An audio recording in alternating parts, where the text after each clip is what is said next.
بسم اللہ الرحمن الرحیم وقالوا لن نؤمن لك حتى تفجر لنا من الارض ينبوعا، اور بولے ہم ہرگز تم پر ایمان نہیں لائیں گے حتیٰ کہ تم ہمارے لیے زمین سے کوئی چشمہ بہا دو، زمین سے کوئی چشمہ بہا دو۔ کفار مکہ نے یہ حضور علیہ الصلوۃ والسلام سے فرمائش کی۔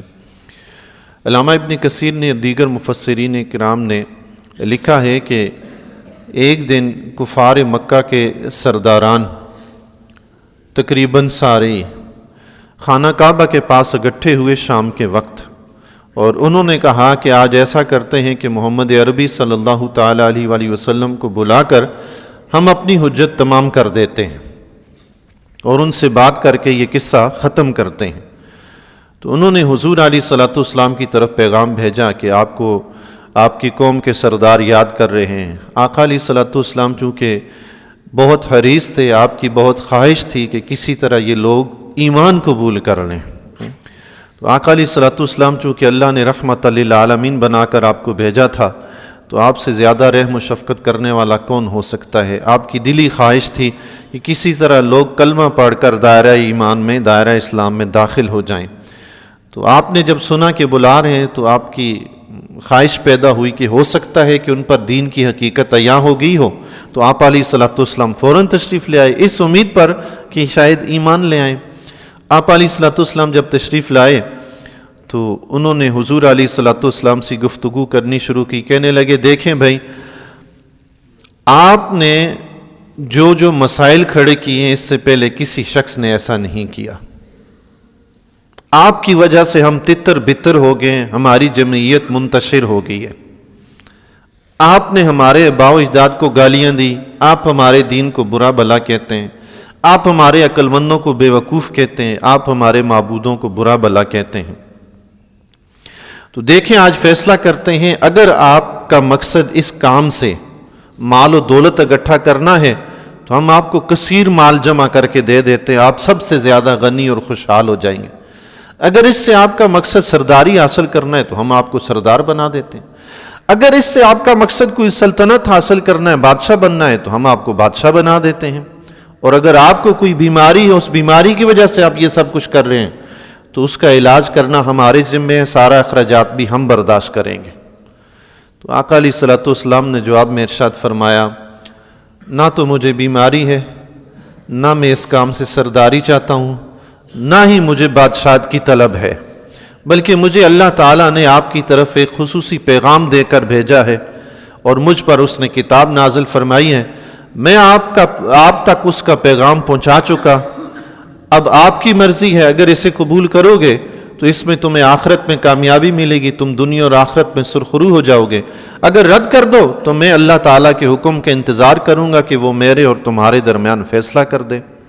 انہوں نے کہا اچھا چلیں، آپ ہماری اس بات کو نہیں مانتے تو آپ ایسا کریں کہ آپ جانتے ہی ہیں کہ ہم سے زیادہ تنگ شیر کس کا ہے، ہم سے زیادہ غریب کون ہے، ہم سے زیادہ خستہ حال کون ہے، تو آپ ایسا کریں جس رب نے آپ کو مبعوث کیا ہے اس رب سے آپ کہیں کہ یہ مکہ کے پہاڑوں کو پیچھے ہٹا دیں، یہاں پہ شام و عراق کی طرح نہریں اور ندیاں جاری کر دیں تاکہ ہم خوشحال ہو جائیں۔ تو آقا علیہ الصلوۃ والسلام نے فرمایا، مجھے اللہ تعالیٰ نے ان کاموں کے لیے نہیں بھیجا، بلکہ اس نے مجھے بشیر و نذیر بنا کر بھیجا ہے۔ میں آپ تک اس کا پیغام پہنچانے کے لیے آیا ہوں، مان جاؤ تو تمہاری بہتری ہے، نہ مانو تو میں اللہ کے حکم کا انتظار کروں گا۔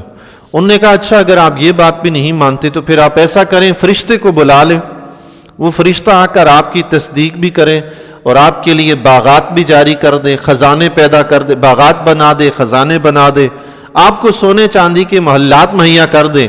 چونکہ ہم دیکھتے ہیں کہ جس طرح ذریعہ معاش کے لیے بازار میں جا کر ہم پریشان ہوتے ہیں، آپ بھی اسی طرح پریشان ہوتے ہیں، محنت مشقت اٹھاتے ہیں، آپ کی اس سے جان چھوٹ جائے گی۔ آقا علیہ الصلوۃ والسلام نے فرمایا، نہ تو میں ایسا خود کرنے والا ہوں، نہ میں اللہ کی بارگاہ میں ایسی کوئی درخواست کروں گا، بلکہ میں بشیر و نذیر بن کر آیا ہوں۔ مانو تو تمہارا ہی فائدہ ہے، نہیں مانو گے تو میں اللہ کے حکم کا انتظار کروں گا۔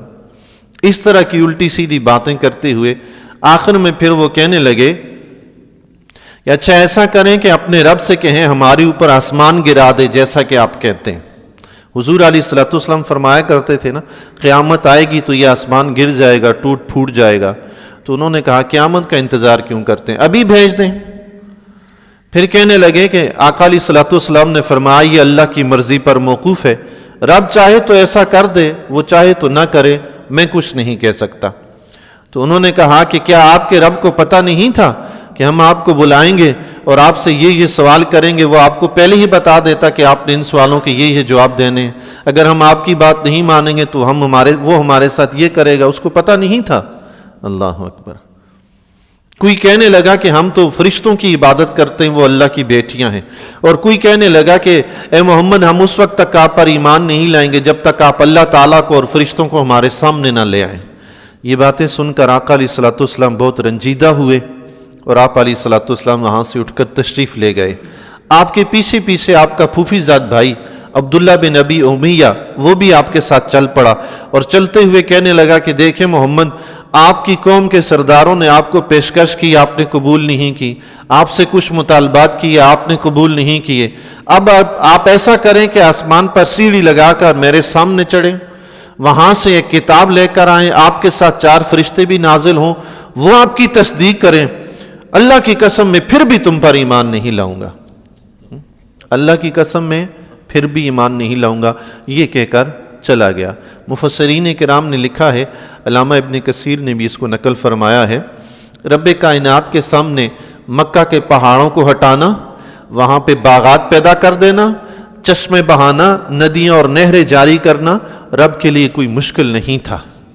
آقا علیہ الصلوۃ والسلام بارگاہ الہی میں ہاتھ اٹھاتے تو یہ سارے کام ہو جاتے.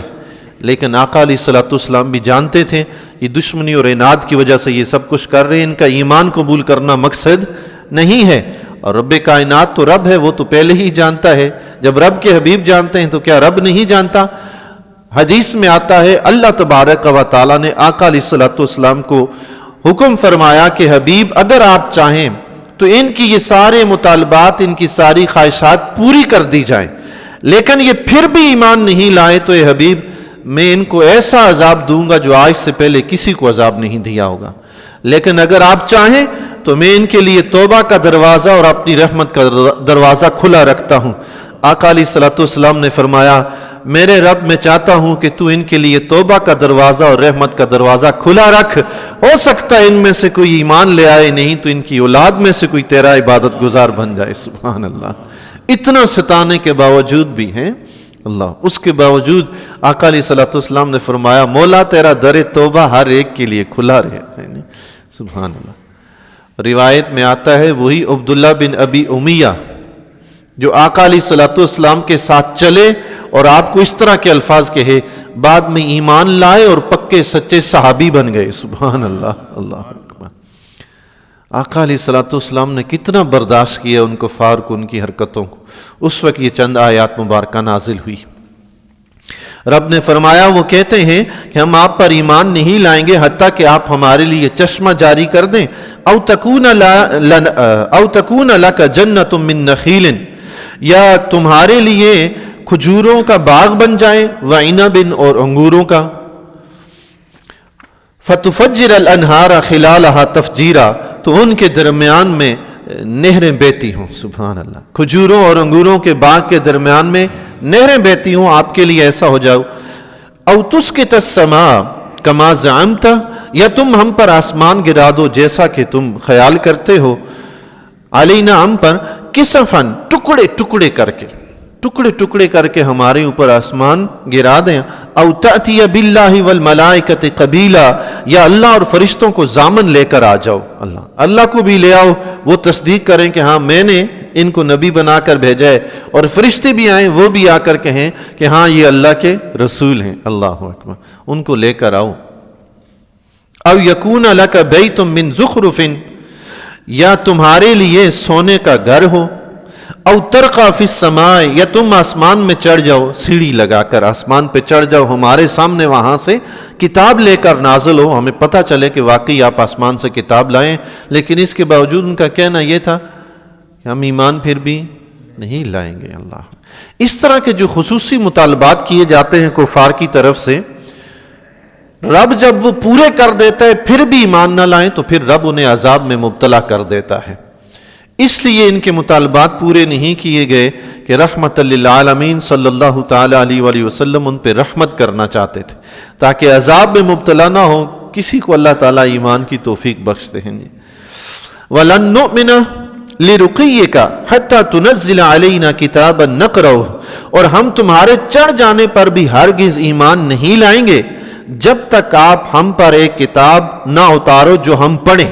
اللہ کتاب لے کر آؤ، ہم خود اس کو پڑھیں، دیکھیں اپنی آنکھوں سے ہیں. اللہ اکبر. ایک روایت میں یوں بھی آتا ہے کہ وہ کہنے لگے کہ ہم میں سے ہر ایک کے لیے اللہ تعالیٰ کی طرف سے لکھا ہوا خط آئے. صبح کو جب اٹھیں تو ہر ایک کے سرانے لکھا ہوا ہو یہ اللہ کی طرف سے فلاں بن فلاں کے لیے یہ خط ہے، آپ کی تصدیق اس طرح ہو. اللہ اکبر. قل سبحان ربی، حبیب تم فرماؤ پاکی ہے میرے رب کو. هل كنت الا بشرا رسولا، میں کون ہوں مگر انسان اللہ کا بھیجا ہوا. بشر الرسولہ، بشر انسان کو کہتے ہیں، رسول اللہ کا بھیجا ہوا رسول. حضور علیہ الصلوۃ والسلام نے فرمایا، اللہ تعالیٰ نے فرمایا حبیب آپ ان کو بتا دیجئے میں انسان ہوں اور اللہ کا رسول ہوں. جو ڈیوٹی میری رب نے لگائی ہے میں نے وہی کام کرنا ہے. تمہارے ذاتی منچائے فرمائشیں، منچائی خواہشات یہ پوری کرنے کے لیے میں نہیں آیا. دیکھیں آیت میں ہے الا بشر الرسولہ، بشر کے بعد رسول کا ذکر ہے، بشر کے بعد رسول کا ذکر ہے. بشر کا مطلب انسان ہے. اللہ تبارک و تعالیٰ نے کئی قسم کی مخلوق پیدا فرمائی ہے. ان میں جن بھی ہیں، فرشتے بھی ہیں، نباتات بھی ہیں، جمادات بھی ہیں، مختلف قسمیں ہیں، کئی قسمیں. انسان اللہ کی مخلوق میں سے ایک قسم ہے. اللہ کے نبی علیہ الصلوۃ والسلام نے ان پر واضح کر دیا کہ اللہ کی مخلوق میں سے جس قسم میں تشریف لایا ہوں وہ انسان ہے. تو میں بھی انسان ہوں، لیکن انسان کے ساتھ ساتھ مجھے محض انسان نہ سمجھو. میرا مقام اور مرتبہ کیا ہے؟ فرمایا رسولہ، اللہ کا رسول ہوں. سبحان اللہ. صرف بشر ہی نہیں بلکہ اللہ کا رسول ہوں. بشر ہونے کے ساتھ ساتھ میرا مقام و مرتبہ رب کے ہاں یہ ہے کہ میں اس کا رسول ہوں، تو تمام انسانوں سے افضل ہوں. اللہ تبارک و تعالی ہمیں قرآن کریم کو حقیقت کی طرح سمجھنے کی توفیق عطا فرمائے. اگلی آیت میں پھر بشر اور رسول کا ذکر آ رہا ہے. کل انشاءاللہ اس پہ کچھ تھوڑی سی گفتگو کروں گا. وما علینا الا البلاغ.